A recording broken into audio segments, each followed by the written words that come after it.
Alright guys, this is part 2 of the GP01 full burner version 1-100 master grade review, and we've gone over the transformation part of the Gundam and the articulation.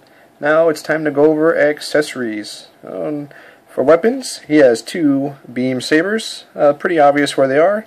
They are the former blasters for his core fighter.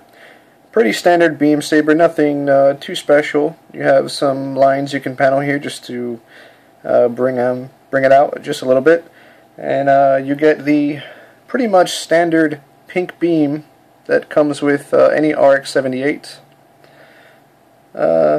Nothing too special. He does hold it very well, however, which is a plus. You don't always need a little peg. See, I was giving him a compliment that he holds his saber well. Oh, there we go. Well, to say, don't embarrass me now, GP01. And as you can see, he holds it pretty well. Not bad. Stab the camera, why don't you? He also has a blaster rifle made by Anaheim Electronics. Nothing too special about this either. Pretty standard blaster rifle. I think it's even the same one that the GP03 Stamen has, to be honest with you. This ammo pack does come out, but for the life of me, I can never get it to, and I feel like I'm going to break it, so I never actually try to get it out. He does have extra ammo packs inside his shield, though. You have a secondary moving handle. You have a clear scope that moves. And the blaster rifle is about up to his crotch, and like his sword, he holds the blaster rifle quite well.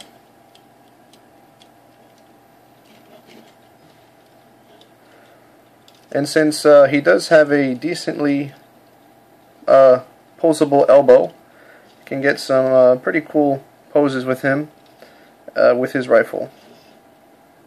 And you see how he leans back a little bit? That is, like I said before, these thrusters being back heavy and his feet being separated.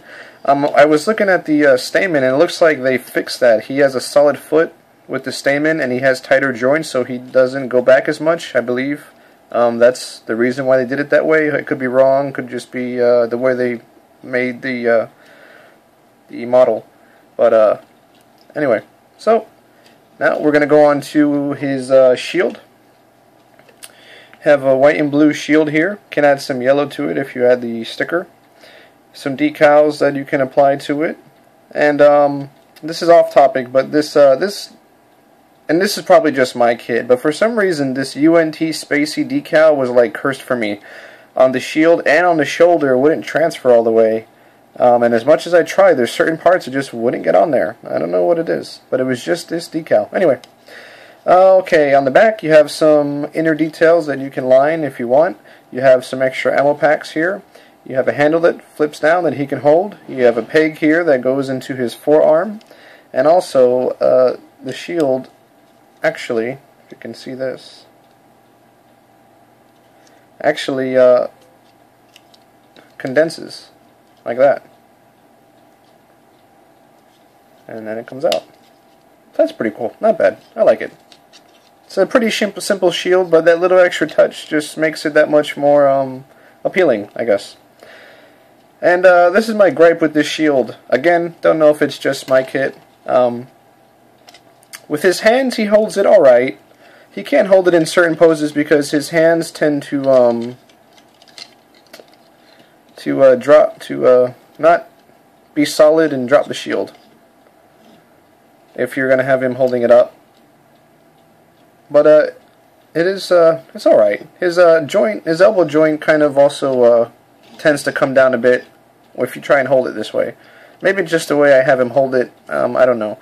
The other option is, like I said, you have the peg that goes into the forearm here, and you can do it on the left or the right forearm.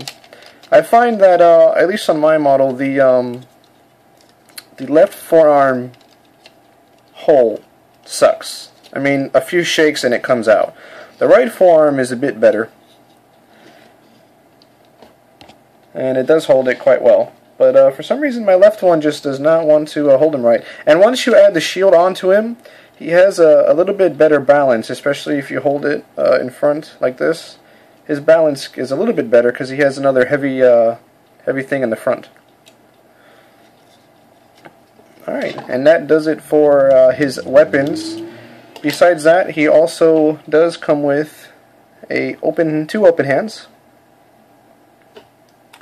and 2 fist hands, which I kind of wish was a grasping hand with the 2 halves, where you can put the blaster rifle or shield in the middle. I think that would solve a lot of problems as far as the hands go and dropping the shield. But maybe if you just take this handle off and put it right in the palm of his hand and slide it and then attach the shield, it might hold better. I haven't tried it yet, but that could be a possibility. Alright guys, you've seen his weapons, you've seen his articulation, his transformation, his extra hands. He also comes with a little pilot, also standing up. Now what do I think of this Gundam GP01? And that's the reason why most of you guys are watching this, and what are my final thoughts on this guy?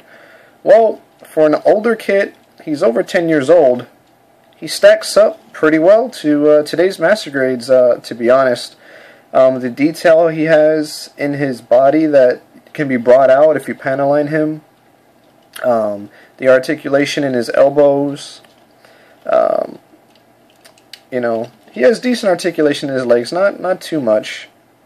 But his overall look, it's impressive. I mean, you can tell that it's derived from the original Gundam piloted by Amuro, but it just takes it to that next level, and it has its gimmicks. You know, it has its uniqueness that will definitely set it apart from the other similar type models or similar type Gundams. As a score out of 10, I'd give him an 8.5.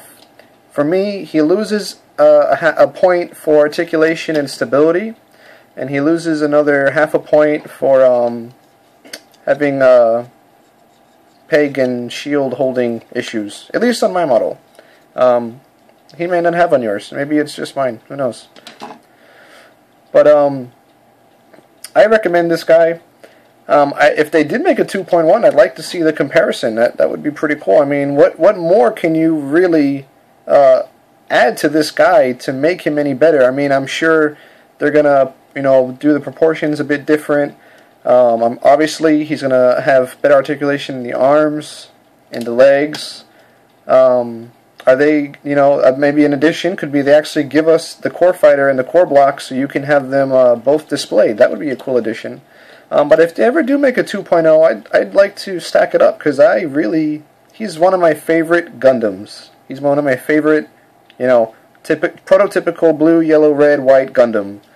I think he's awesome. He's great. And, well, guys, before I end this, I want to thank Prime92, Vegeta8259, and Robert184-2Rs2Bs for their reviews on mobile suit kits, which have inspired me to do my own reviews. And like I said, guys, you'll only see Universal Century 1 to 100 Master Grade reviews on here. I might do some Seed and Seed Destiny, I don't know. Only because they honor the original series, and that's really the only reason. Hope you guys enjoyed this review and got some good stuff out of it. The next review will be the Cubile Mark II from Double Zeta Gundam. So until then, I will see you guys around.